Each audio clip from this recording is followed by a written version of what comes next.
Hey guys, CreepyPastaRob here.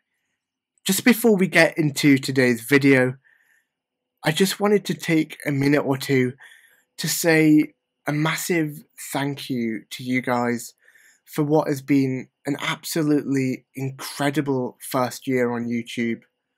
Honestly, when I first started this channel a year ago, I never could have dreamed of the support that you guys would give me. It's just absolutely insane. It blows my mind. So I guess as a thank you to you guys for sticking around and showing me all the support that you do, I'm going to go back and redo the first ever story that I put on this channel, which just so happens to be one that I wrote myself. So yeah, once again guys, a massive thank you for this incredible first year on YouTube and your continued support on my channel. So yeah, sit back, relax, and enjoy the video. Thanks very much, guys. From a young age, I've always had problems with my skin. Growing up, I had a condition called eczema. Eczema is a condition which causes dry patches to appear all over your body, causing your skin to become inflamed and itchy.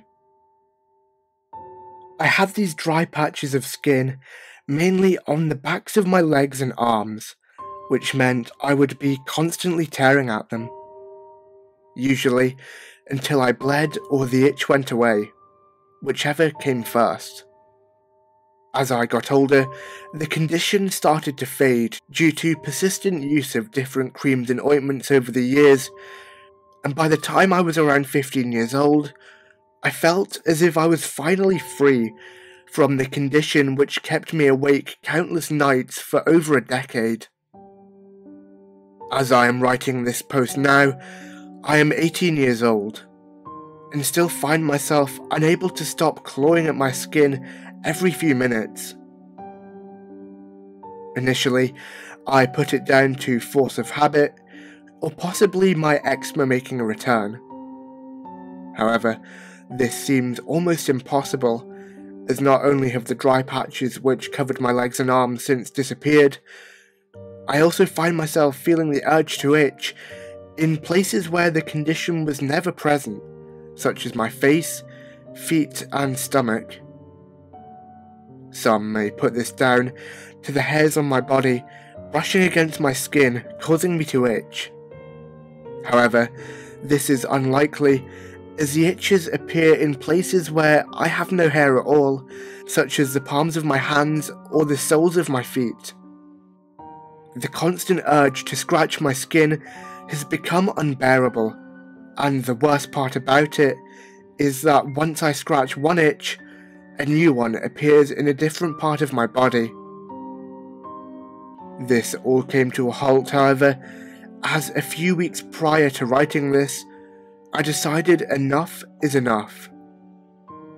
I wanted to get to the source of this constant mobile sensation, as it was driving me to the point of insanity. However, I can tell you now, I wish I hadn't, as the truth is far more disturbing than I'd initially anticipated it to be. It was a fairly normal Tuesday night at around 2:30 PM, and I was just about to drift off to sleep when the urge to itch came back. And so, as I always did, I started scratching at my skin, itching all over my body, from my head, down my spine, up my arms and legs, all the way down to my feet, clawing away ferociously wherever the sensation moved to next. I could feel it moving around my body, luring me in, until I would give in, and it could move on and repeat the cycle once again. However, this time I'd had enough. I got up out of my bed and wandered into the bathroom, the sensation still burning underneath my skin, waiting for me to tend to it. Grabbing one of my younger sister's handheld mirrors, I placed it under my right thigh where the itch was currently situated. I noticed something different.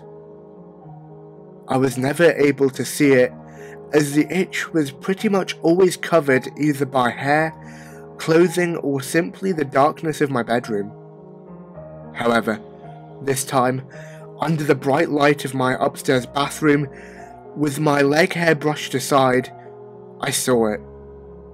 A large, glaring red spot about the size of a 5p coin, looking as if it was going to break through the epidermis of my skin. The sight of it made me gag slightly, but the urge to investigate still burned inside me. With the mirror still held firmly under my thigh, I took a pair of nail scissors from the top drawer. Slowly, carefully, I edged the scissors towards the now pulsating spot. My skin started to twitch, hand shaking.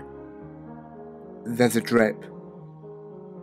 A single bead of sweat lands on my thigh, dripping down from my forehead.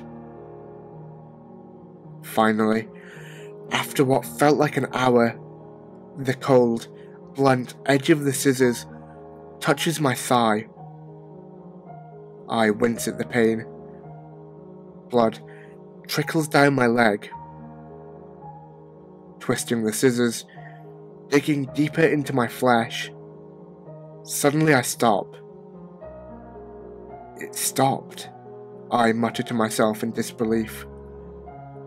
The itch had subsided. I carefully extracted the blood-drenched scissors from my thigh.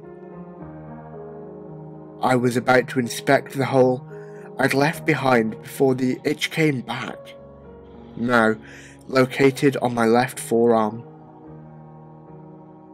I repeated the process again. I took the blunt, cold scissors towards the insatiable itch, now prickling under the skin of my arm. I plunged the scissors into my skin. Blood surges decadently from the wound. The itch is gone. It is gone. I am gone. It must have been midnight when I passed out from the blood loss. I wake up and try to stretch my arms, but I feel a small tug on my inner elbow. I hear muffled voices and a whisper of, "He's awake."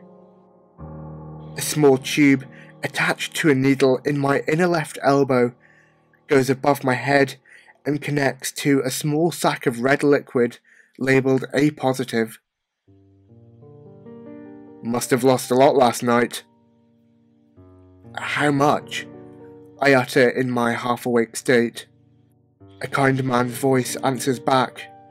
Nearly 2 litres. Then I come to the realisation of where I am. Both my parents and a doctor are standing over me.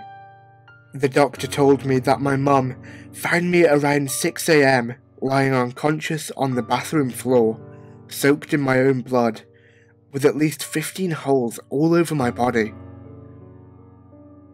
They also told me there was a pair of blunt nail scissors resting in the pool of blood by my right hand. I asked the doctors if they found the source of the itch, but I was told they hadn't found anything unusual from the x-rays, and that it was probably all in my head. A few days after I underwent multiple skin grafts to repair the damage I had done, I was released from hospital and was back at home with my family.